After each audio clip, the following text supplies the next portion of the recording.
Ladies and gentlemen, thanks for stopping by and spending some time with me. I appreciate that you did so. There's so many other things that you could have done this evening that I really am honored that you saw fit to spend some time here with me and my music.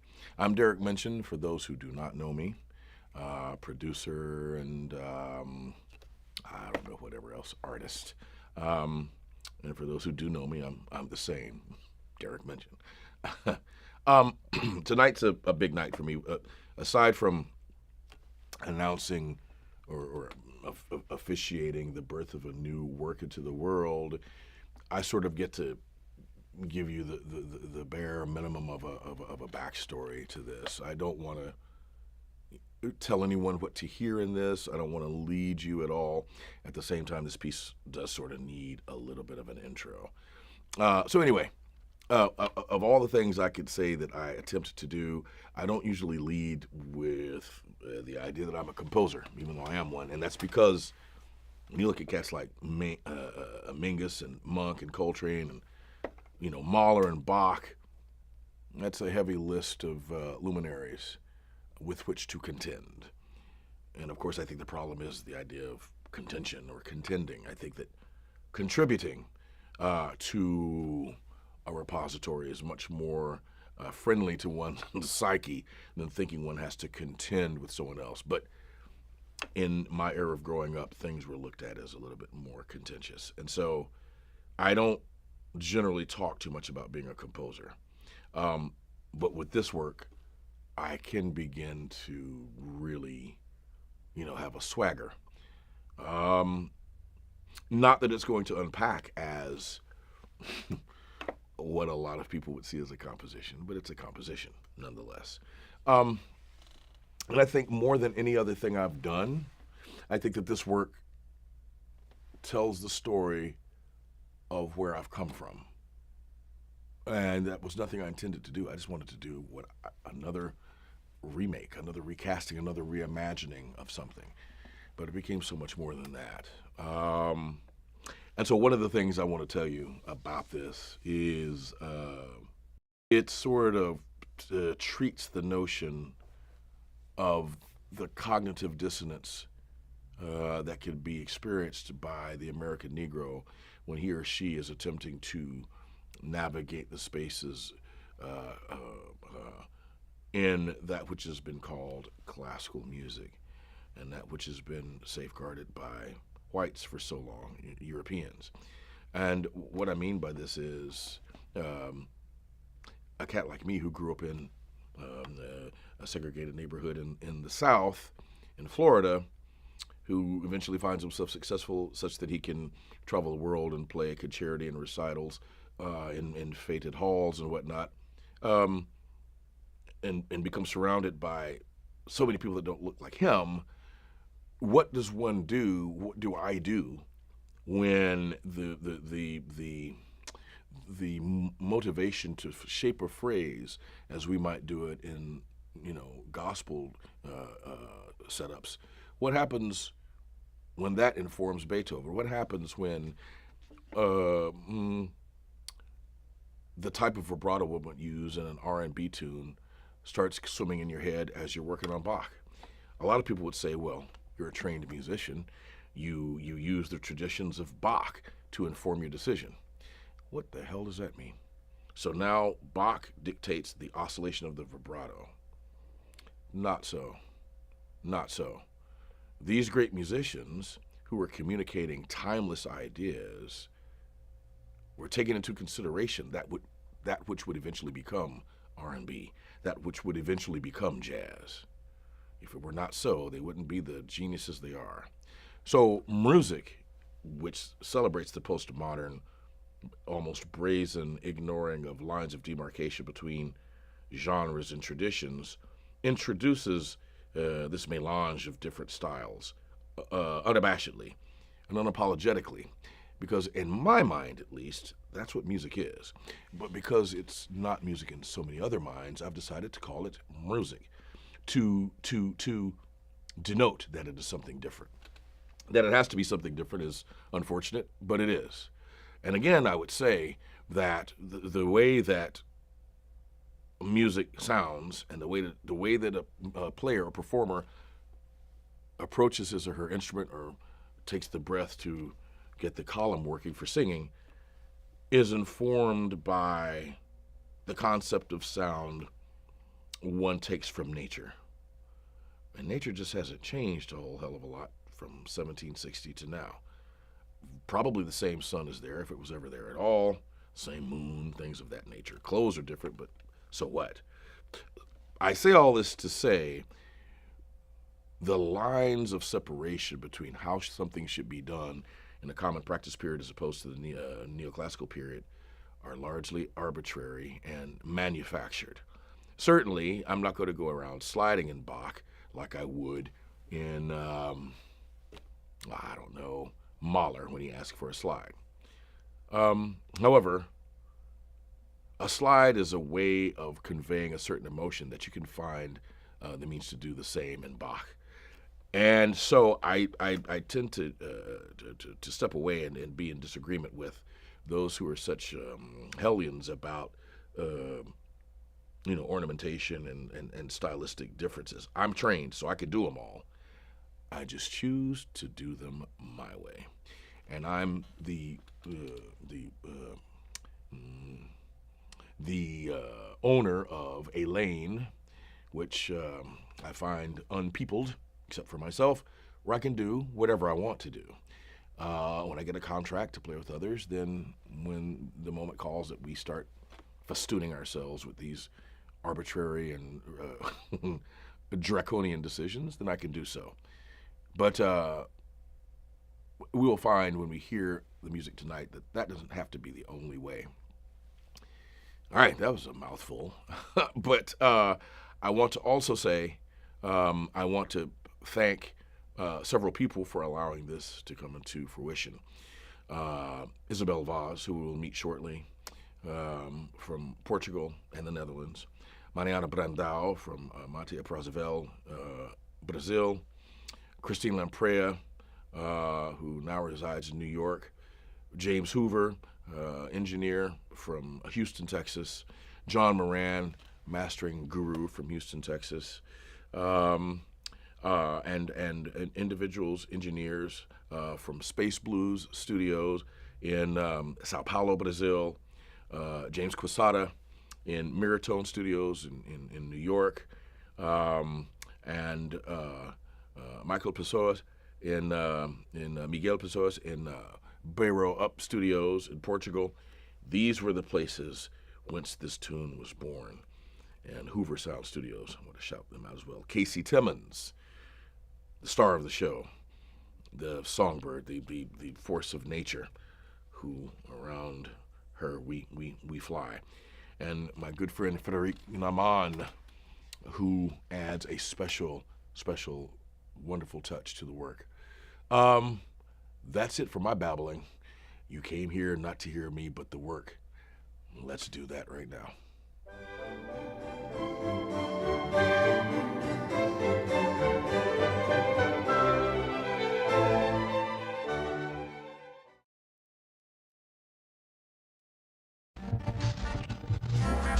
And it's a bright and sunny fall day here in West Stevedore with mild winds blowing in off the coast of Factotum.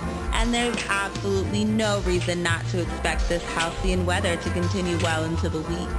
A slight chance of afternoon showers loom, but not enough to keep folk in the upper fort area and neighboring Power from enjoying a day by the ocean. Temperatures remain in the Stop the newscast, stop. We interrupt this regularly scheduled program. There's something outside the windows. I don't know whether these saucers, beings, oh my God, there's like lights lasers coming at us.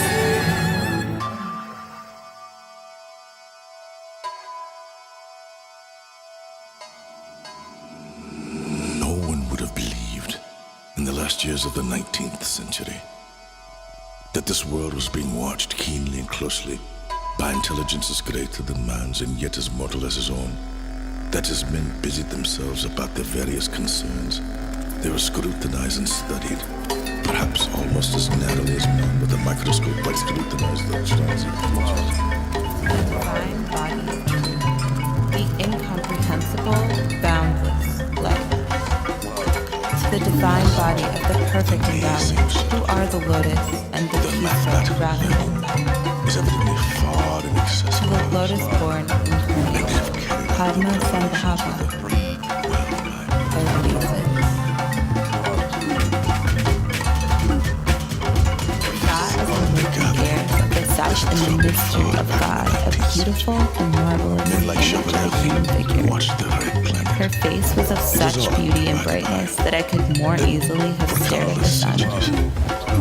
On her head, she had a broad band of gold, and in that golden band above her head there appeared a second face, like an old man, whose chin and beard touched the top of her head. There is freedom within, there is freedom without. Try to catch the deluge in a paper cup. There's a battle ahead, many battles are lost, but you'll never see the end of the road while you're traveling with me. Hey now, don't dream it over. Hey now, when the world comes in, they come to build a wall between us. We know they won't win. Now I'm towing my car. There's a hole in the roof. My possessions are causing me suspicion, but there's no proof.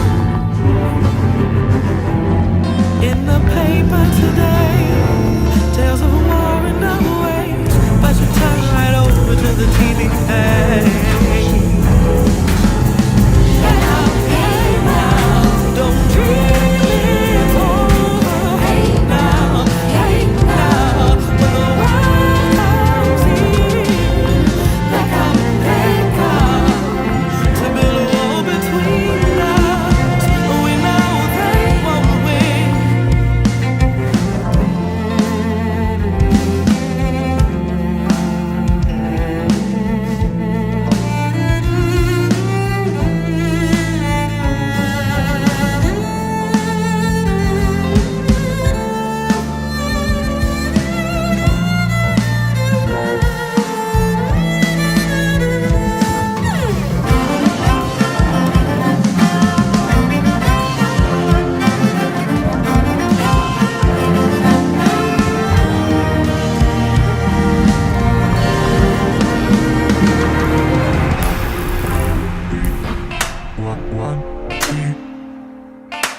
You admire him. Yeah, he was in life a most remarkable man, and his mind was great and Born powerful. of a woman, is short of days and full of trouble. He cometh forth like a flower, and is cut down. He fleeth as a shadow, and he continueth not. He feared time, he feared want. If not, why hurry so?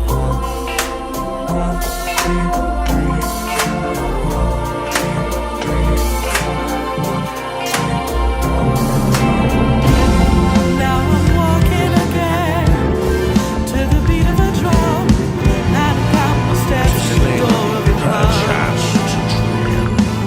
Shadows, only shadows that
heard a voice say, "Write this.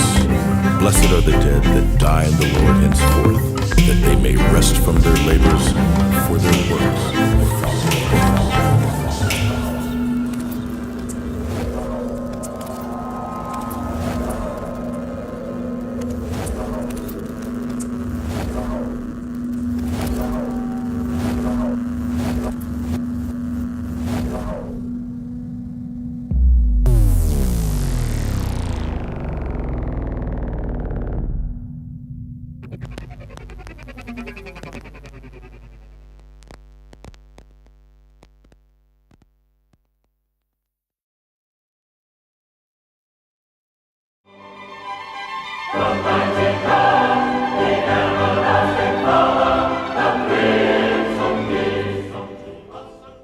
And there it is. You okay? I'm sure you have many questions. Some of you may have even enjoyed it, heaven forbid. So yeah, now that that's out, and I've been waiting forever to, don't dream it's over. Yeah, yeah, that meant a lot to me. I remember in the '80s when the first version came out by Neil Finn and Crowded House. That's an E flat, right? That's the proto emo tune. I'll never forget that because my first serious girlfriend broke up with me to that tune. I remember her dancing to the tune while telling me we were over. So it has the vibe that my mind recalls is just as bittersweet as the vibe of the song itself. And that's roughly, 88 or something like that. Then in around 2001 or 2000, something like that, Sixpence None the Richer and Lee Nash come out with a new version in F major. So you go from this very smoky and pastel, dark tinged version from the 80s, very moody and atmospheric, to this bright and lighter voice-led version by Lee and Sixpence None the Richer in the key of F, the whole step up. And I love the key of F. Whenever I'm trying out cellos, I always go to the low C and play an F. And if it thunders like mine, I know it's a badass cello. Well, something about this version just got inside of me, got a hold of me. And at a certain point, I became Don't Dream It's Over. And that little lick at the end, I don't know why, I could almost hear the emotion it's trying to evoke. I'm a synesthete, so I think in shapes and colors. Whenever I hear music that, I don't know if it's going to turn me on or not. Until it turns me on, then the explosion happens. And that's what happened over and over again when I experienced this tune, Don't Dream It's Over. And some friends of mine, and you know who you are. Hi. You know who you are. You know who I spent time with when I was out in Houston, and love you still to death. And they were part of this experience. I went into another realm in which, I created this work of automatic writing and drawing where in this spherical cyclone of a drawing, I created the many versions of Don't Dream It's Over that I've done. I've recorded it like 9 times unofficially. And I also wrote in it my future in the year 2000, I guess it was. Maybe it was 2003. It's all a blur. But anyway, I sort of said to my future self, I'm speaking in, 4-dimensionally here. I'm like a tesseract. I'm saying, hey, become a producer, step behind the scenes, produce other people. And in this tune is where it more came alive than any other. So I decided that rather than record it again, where I do every single thing, I thought I'd collaborate with some wonderful cellists, because collaboration is where it's at. You can always do more with a team than you can do by yourself. And I want that we should meet them, and because the tune could not be what it is without them. One of them is a wonderful multi-instrumentalist like myself that I met online during the COVID debacle, and her name's Isabel Vaz from Portugal. Let's meet her. Hey, hi, Isabel. How are you, dear? Hi, Derek. Thank you. I'm very well. Thanks for the lovely introduction. Sure. Well, thanks for your partnership, your collaboration. So you, hey, how do I start? You're a world traveled cellist. First thing, is there a country that you haven't been to? Can you name me one that you For haven't sure. been to? What would that be? So, oh my God, Rhodesia? too many countries, far too many. Starting by, I've never been to Asia. So many Okay. countries in Africa I haven't been to. South America. So there's unfortunately many more countries I haven't been to than the ones I have been And then to. you have okay. Well, fair enough. I stand to be corrected.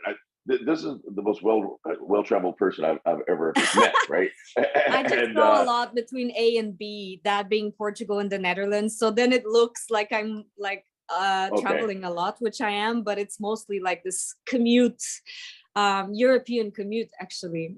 understood. Yeah. Okay, fair enough. Fair enough. Fair enough. So aside from playing the cello, I mean, we know you're a singer.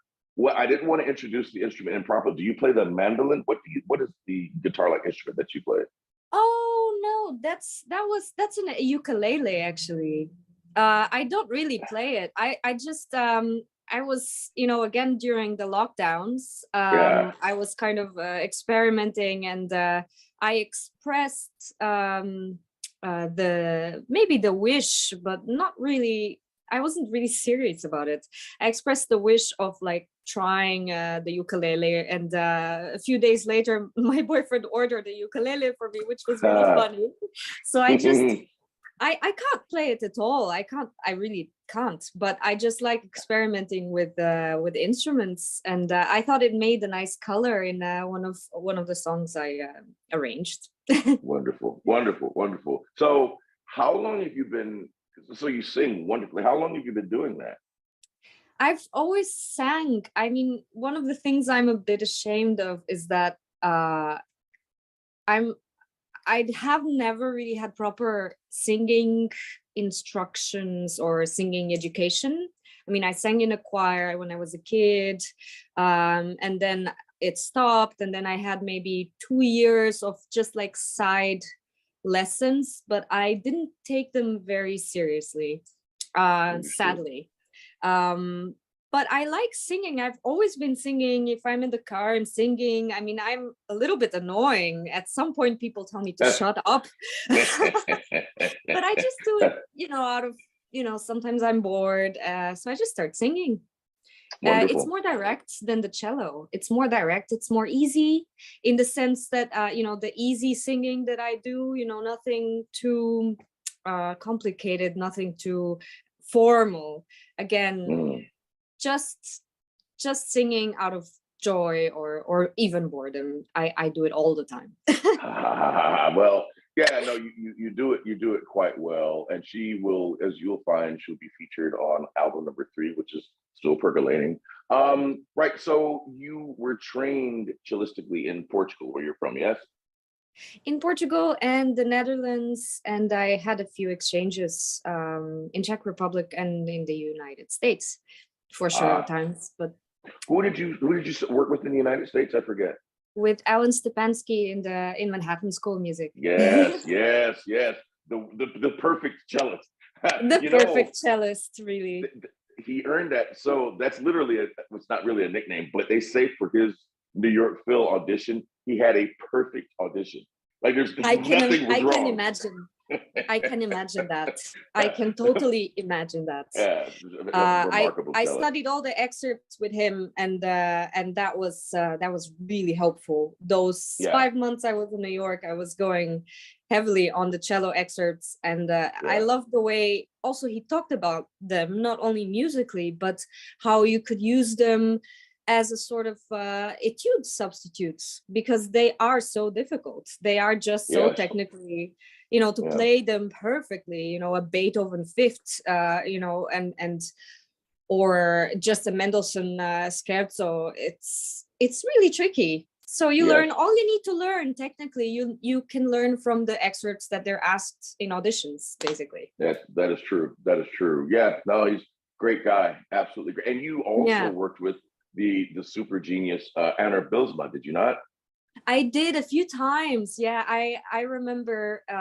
So he wasn't anymore a regular teacher at the conservatory here in Amsterdam where I studied, but Mhm. he was a guest teacher.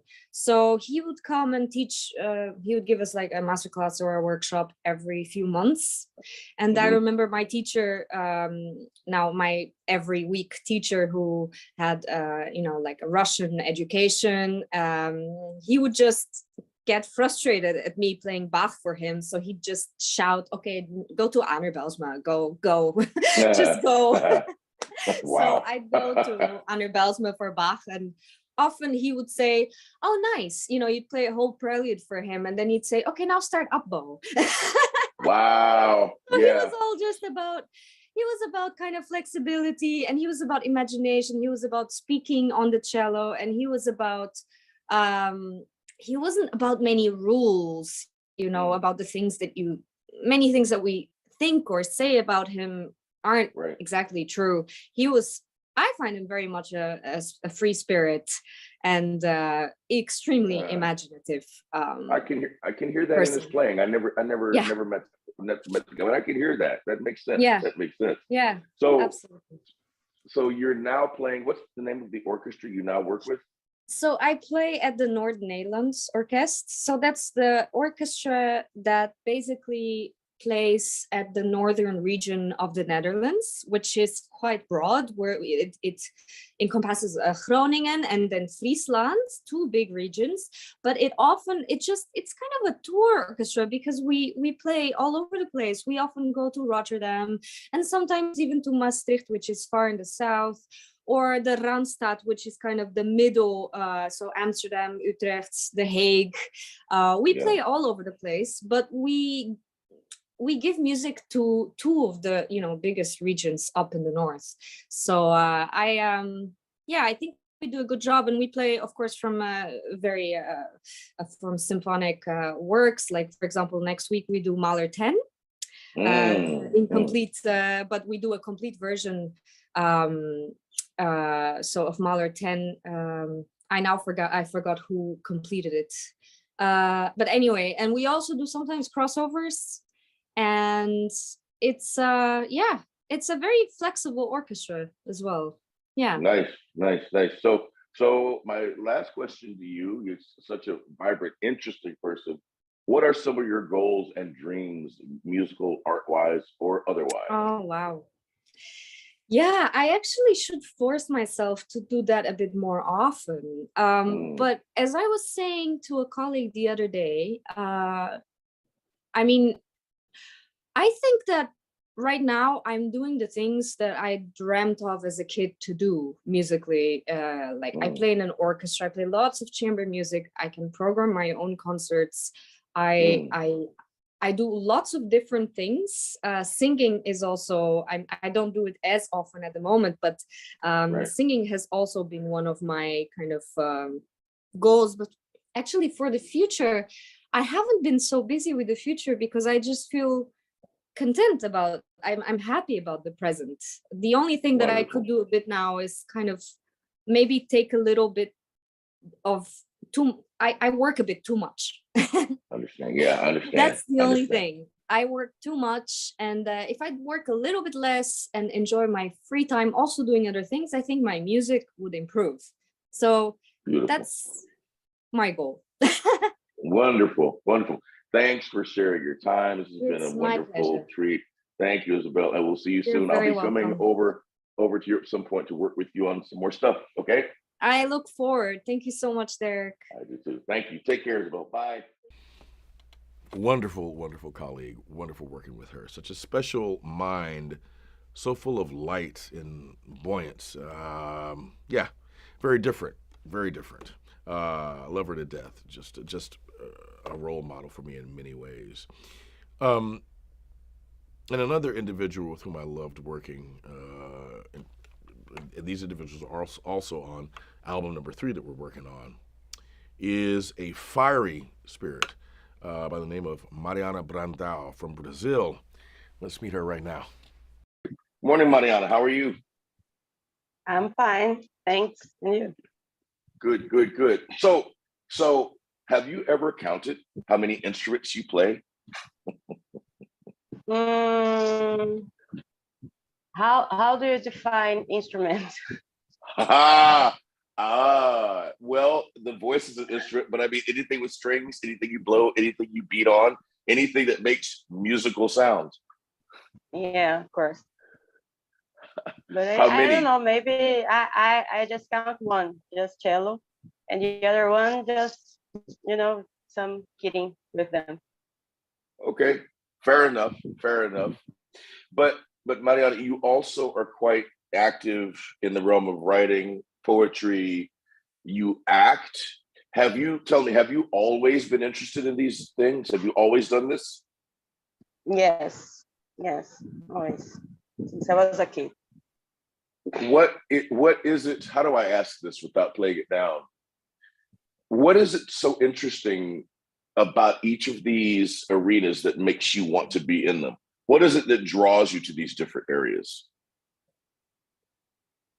I think it's a way to express myself, to express my insanity. Did you say your insanity? Yes, I did. Insanity is quite fun, isn't it? Yes, Um, quite important, you essential. think so? Why do I- you think that insanity is important? Why, Mariana? because it's part of us. It's part of us, just as that. Understood. Understood. Um, so you, in addition to playing the cello, you teach. Yes, you teach. Where do you teach and what do you teach, Mariana? Yes, I teach cello to some individual students, and I teach singing to a choral here in my city, and Mhm. to two chorals here in my city, to teenagers, adults, and old people. Understood. And you love it, obviously. Yes. Yes, education is my favorite part of everything. Yeah. Understood. Understood. And so now one of I haven't been to Brazil yet, but one of the things that I find interesting is that your seasons are opposite hours. So for example, uh you have the Aguas de Marco, which means what exactly? Aguas de Março means the the end of the summer. When the summer um, get to the end, the starts to rain a lot, and make Mhm. some kind of lakes, not good lakes. I don't know the name, but Yeah, so much water here in Brazil, understood. all Brazil. And so when it is summer here, Mariana, it's winter over there. Is this how it goes? Yes, yes. Summer now it's the end. The spring is ending, getting to the end, and then we will start the summer, the final of Interesting. the year. Interesting. So you are involved in a fair amount of projects, right? You do singing and all of that.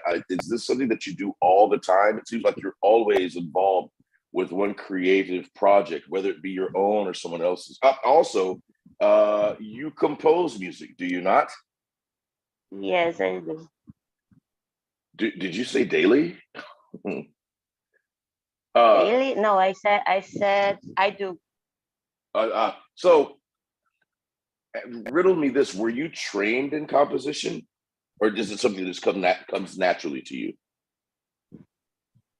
How do you describe training? Well, did you take lessons specifically or classes specifically in composition?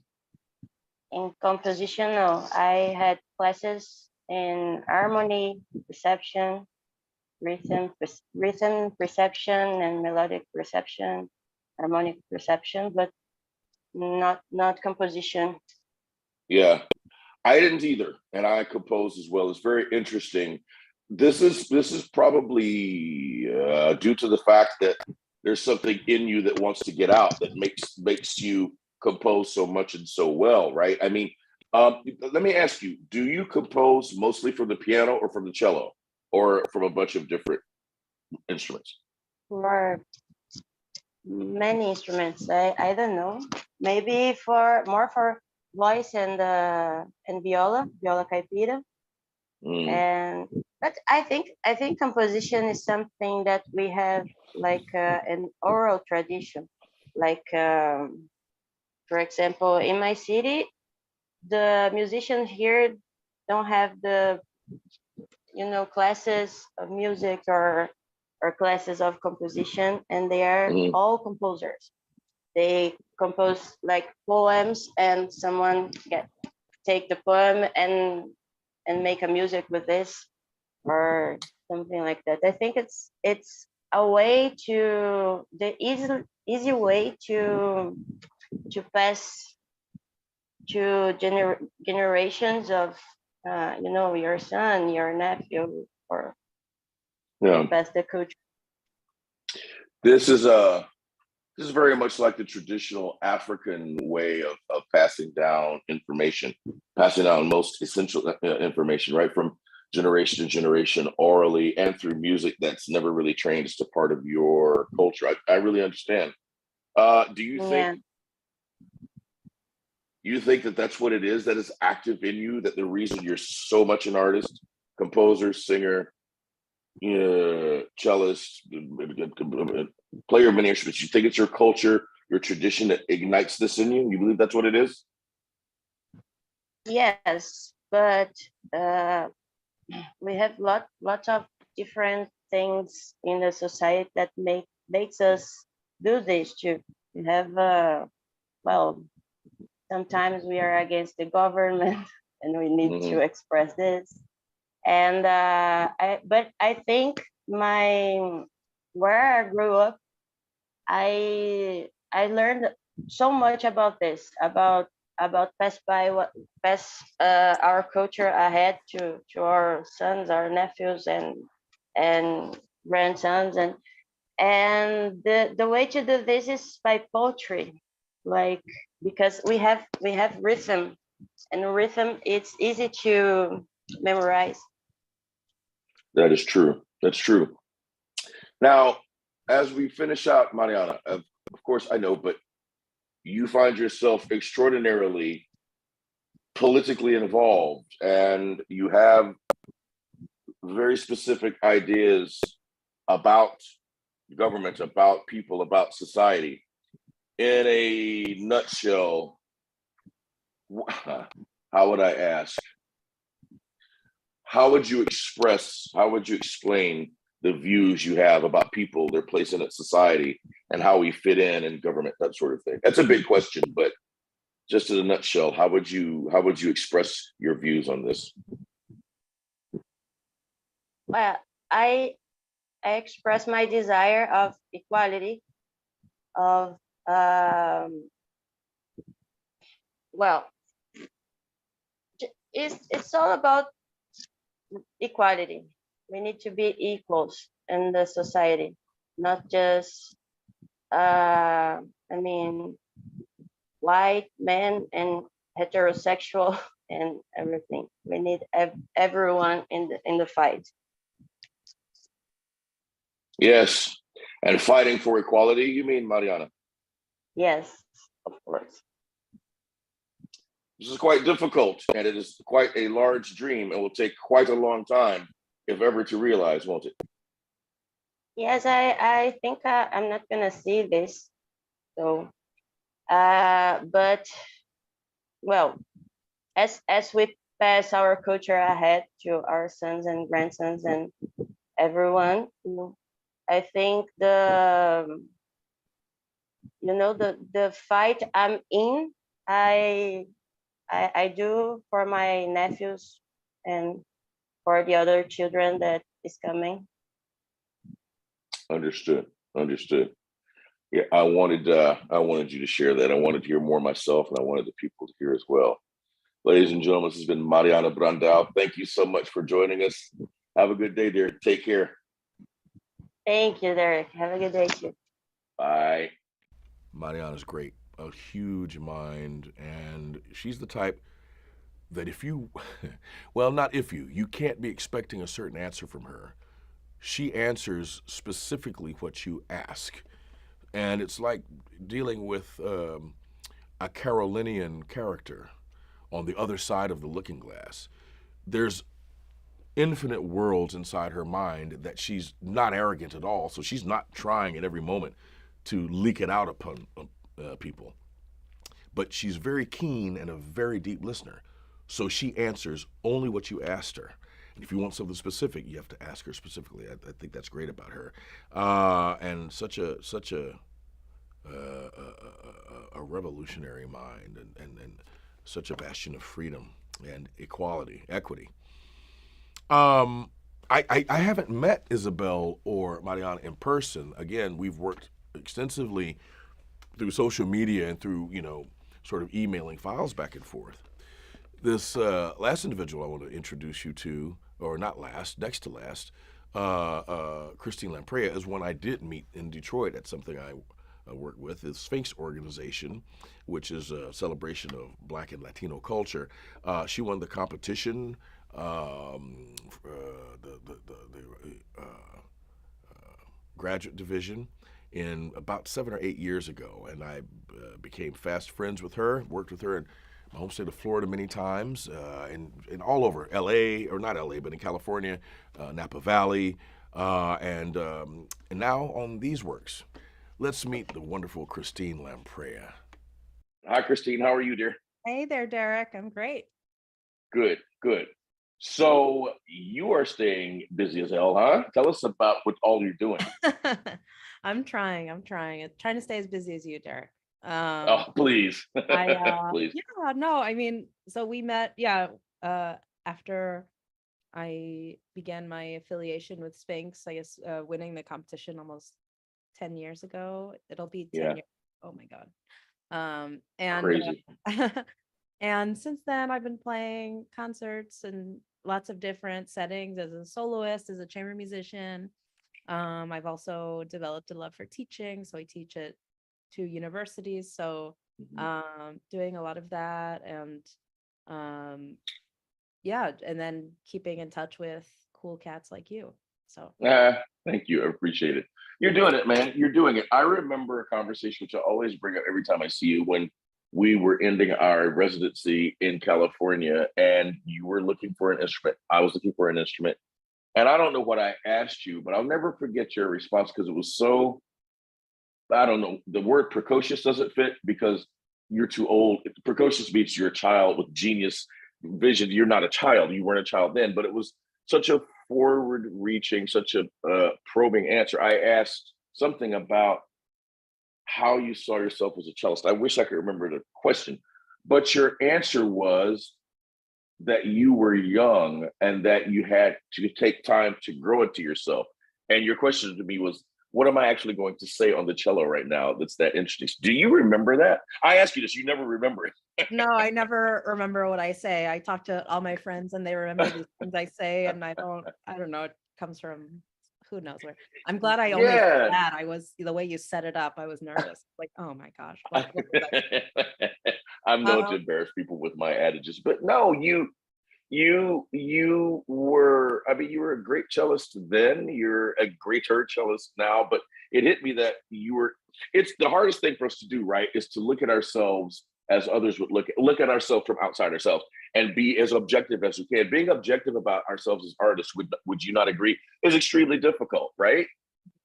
And I think that your ability to try to assess yourself and say, well, here's where I am. And I think you're implying you had so much more growth, you needed much more experience so that you could have a compendium of things to say. Well, let me be the first to say that you're saying a hell of a lot of stuff now. I mean, you were a great cellist then, and there is a new dimension to your playing. There is a great depth to your play. There's I don't know what the heck you call it. I mean, it's partly you do a great deal of rhetorical playing, which for me is the summum bonum, because when you're emulating the human voice, I mean, how much higher could you get? but you're doing a lot of that. And so how do you see yourself now as an artist? Well, better yet, not to put you on the spot, where do you want to get and how do you see yourself now? That's a little bit better framed.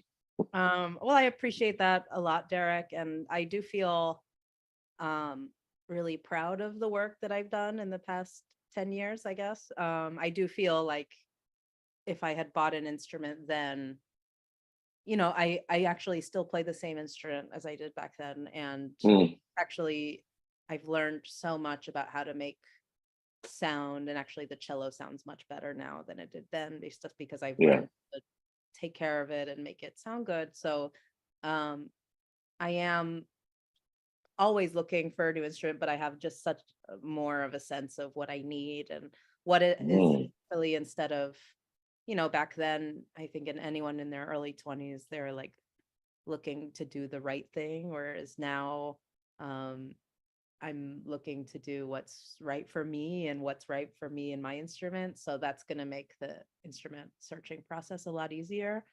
What I am looking to do more of, I think, at this point, I've done a lot of kind of like standard things, like playing Rococo variations, Dvorak concerto, playing standard recitals, and doing a lot of teaching. I've done kind of the widest gamut of things, just because I didn't grow up in a family of musicians. I wasn't really aware of what would make me really happy in terms of balancing lifestyle and stuff like that. So I think now that I've pretty much tried most things, I've gone back to more kind of focus on solo playing and stuff. I just recorded half an album of Latin American music, and the premise of that album will be it's kind of a representation of how I feel my identity as an artist. I'm of Colombian background, but I grew up in the US, and so always feeling like a little bit of both, but not quite settled into one area, and always questioning what's enough. And I think there's so many composers, especially Latin American composers in classical music, that ask themselves the same thing, and are confronted by expectations of what people want when they consider who you are or what you look like and what they're actually presenting. And so all these composers on the album have considered this question of like, how am I manifested into the music? What is, what is the relevance of that? Why is it important? Stuff like that. So so that's, for me, very exciting, and feels like the most complete statement of myself, an artist. Right. That's an exciting direction to go into, and I'm hoping to go more in that direction. Yeah, that's great, man. That's a finding of oneself and a finding of one's voice, and how one is scripted or read by the world is really interesting, right? Which is why I like your project so much, because it's just so much. You sent me the track for, I guess, a release that's coming soon, and it starts off with this like really improvisatory thing in the beginning, and I did a little bit of not improv, but just kind of studying of free improvisation in school. And that for me informed so much of how I conceive of sound, and what, our huge, when we like make sound, it's like to interrupt silence is like such a big deal. And so, so that is how I make music. And if for you to have like scripted that, written that whole thing, and then write in this medium that you love, but also just hearing so distinctly your own stamp, like it's just really exciting having known you as well. And then and then like the cello lines are also really beautiful to play, so just from that like cellistic perspective, it's fun. And well, thank you. Thank you. Well, I hope you will like what it has. Hope you do like what it has become. And I don't know the final product for anyone who's watching. We're all gonna find it out together. But yeah, I mean, there'll be more of that to come. I take what you say to heart. I really appreciate it. I mean, I think a lot about that too. I don't know. This isn't about me, but I would say that I watch myself grow because I really don't have anything to do. The creative process I find is a process that is self-propelling. I have to just get out of its way. I mean, Derek mentioned, wouldn't call myself a composer, but when I sit in my studio, I do something that mimics composing. I compose. I arrange. Arranging, I can claim because I've been doing this since I was in third grade. Composing is different, but for this project, and we'll talk more about it. It grew and took on its own life and became this whole different thing. And there's so many things you can do with music. Music, and especially in the 21st century, doesn't have to be any one thing. It doesn't have to follow any rules at all. And two of my influences, I have many, but two of them are Charles Ives and Luciano Berio. And one of them, I think, Charles Ives was very aware that he had a humorous, tongue-in-cheek approach. I don't think he did all of that seriously. Luciano Berio, who exists in a completely different time frame and I think that's serious, and I think he's informed by writers like Marcel Proust and James Joyce and people like that. And your statement about how we interrupt silence and what music can do is very interesting. I'm discovering that too. I never thought I would do anything aleatoric. I used to complain when I had to play aleatoric music. I'm like, oh, I don't want to read this crap. There's all these roadmaps and stuff rather than notes, But here we are. I'm doing aleatoric stuff. So always great to talk with you, Christine. Thanks for your time and look forward to hanging out with you soon. Thanks for your work. Okay. My pleasure, Derek. Thanks for having me. Christine and I both recorded at Mirrortone Studios with James Cosada, and so did Frederica and I, and that's just great. And I think she's just a dynamite colleague. She's really going, all engines on to that high rung of the ladder where only the greatest arrive, and she's doing a hell of a job. I'm just really so honored to be working with her. And last but not least, the one without whom this project could not exist, the songbird herself, Casey Timmons. Hey, Casey, what's up? Hey, how's it going? I'm good. So I have this great singer, Casey, and I don't have her, but I get to work with Casey Timmons, which is a real honor. I got to start out with this. You're crooning most of the time for me some real soul. So I'm having you do some signature stuff, some iconic stuff from yesteryear. That's what you and I have really been building. And you have this great, powerful, not Mississippi Delta, but you got you're bringing me the Etta James, you're bringing me Sarah Vaughan, you're bringing me, a touch of Eartha Kitt, you're bringing all the things, and it's nice and alto and rich. You're not an alto, are you?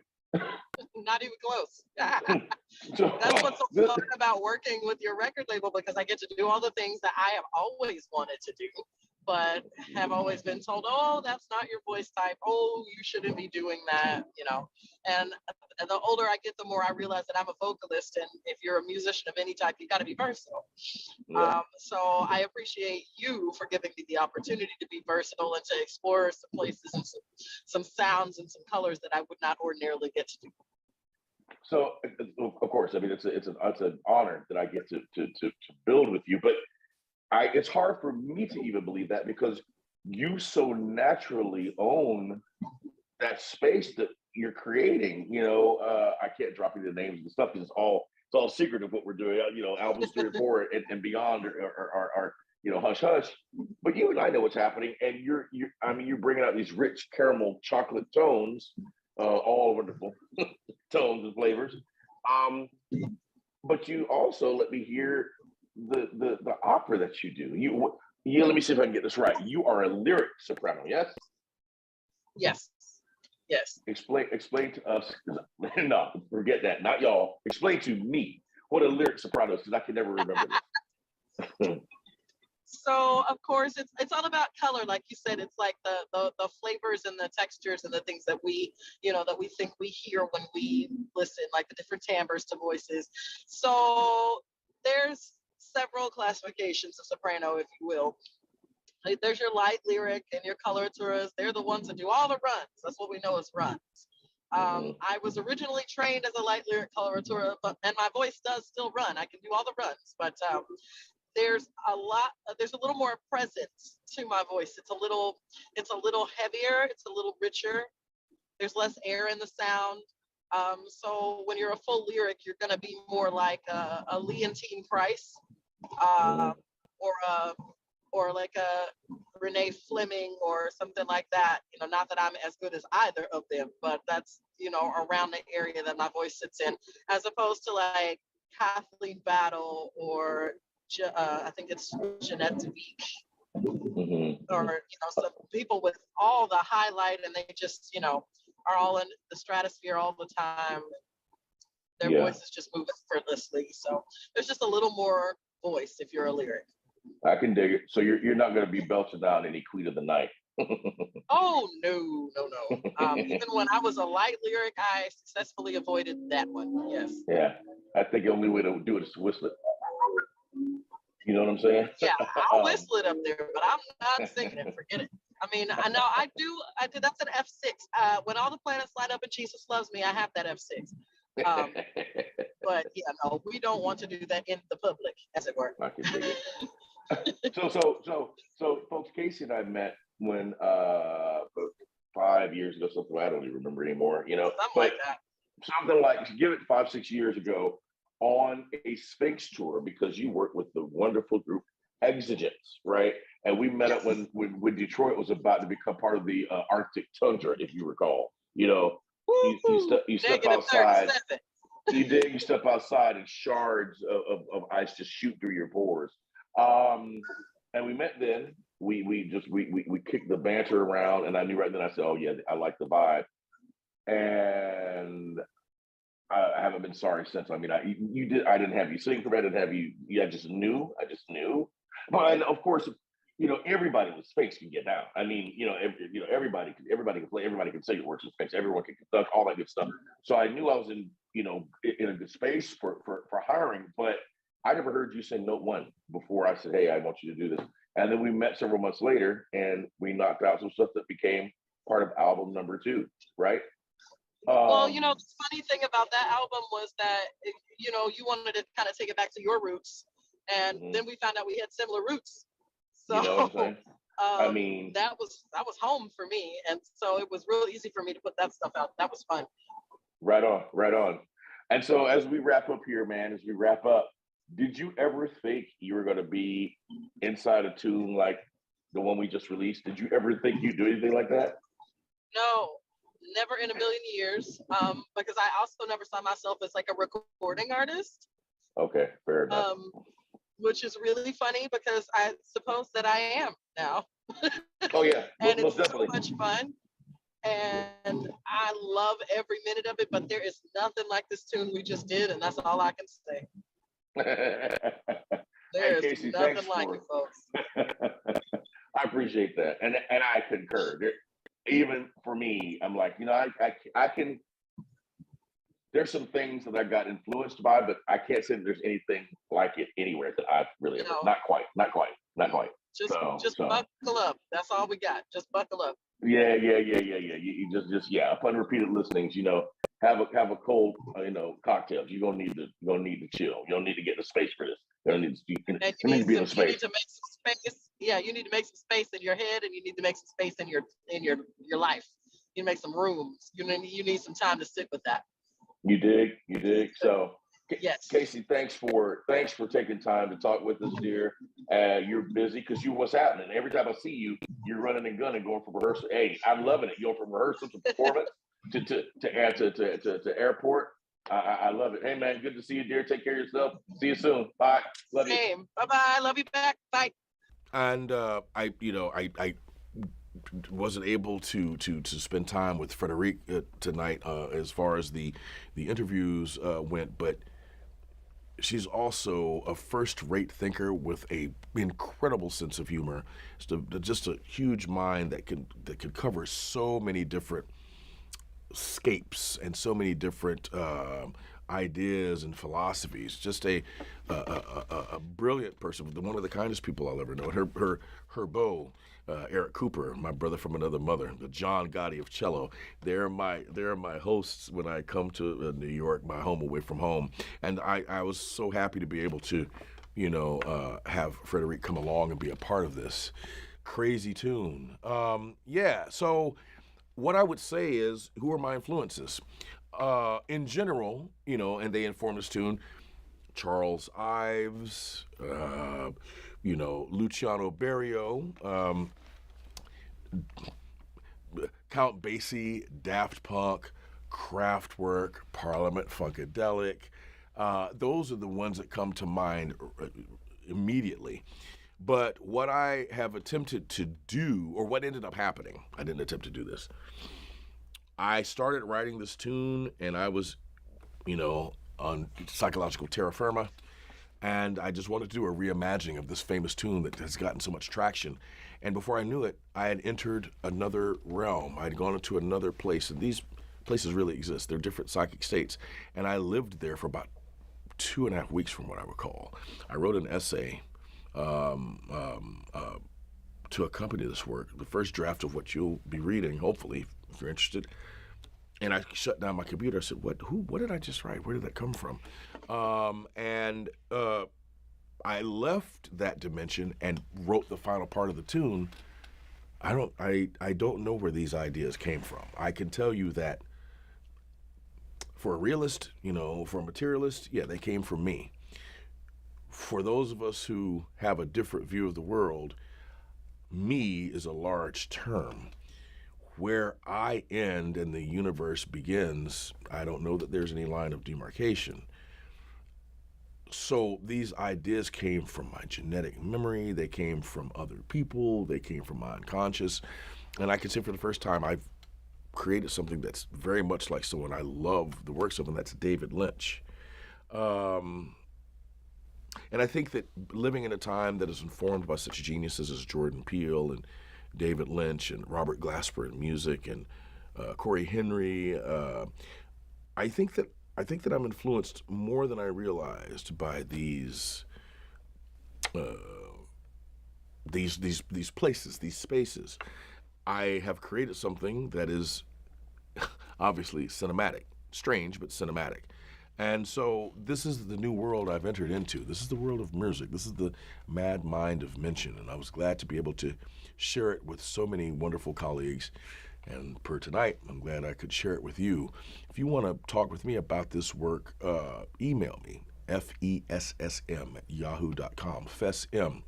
Or, you can go to my Instagram, which is Derek Mention. I don't really hide from anything. I'm not Derek Mention Cellist. I don't have any underscoring, and Facebook largely the same. Yeah, but if you really want to just get into the dirt and talk with me about stuff, hit me up at my email, and I'd love to see what you think about this and other stuff. But again, I want to thank you for stopping by tonight to see Don't Dream It's Over, the Atratune in one act, right? Remembrances of a trance state. Thanks again, and I hope you enjoyed or at least felt something. See you around.